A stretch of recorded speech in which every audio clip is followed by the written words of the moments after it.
Hello everyone, this is Julian from Kanen and today we have a Jura WE8.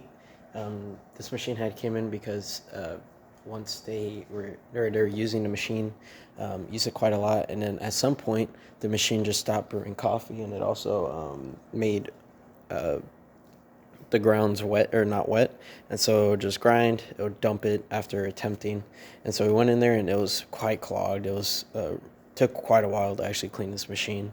On top of the extra panels that this machine has, like this buffer, and then yeah, just taking off the buffer is quite annoying, and then you have to take off that to take off all the panels to even check if it's clogged.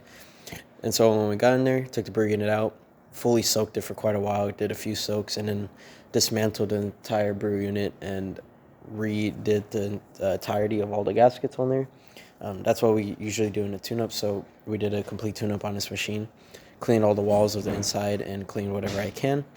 After putting it back together, descaled the machine and did a few cleaning cycles using detergent. And then, yeah, that's about it for this repair. And so we are going to brew just espresso shot to test the grinding function. As you can hear, it's grinding espresso. Putting it in that brew unit is going to move. I did re-lubricate all the moving parts of the machine to make sure that everything moves smoothly and there wasn't any hits or anything like that. Or there wasn't any grinding noises. But yeah, and now it's brewing.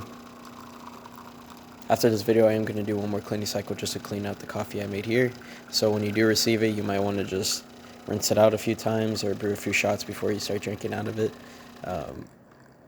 Because these spouts, they get really clogged up with oils. So I just want to make sure that there's no oils in there.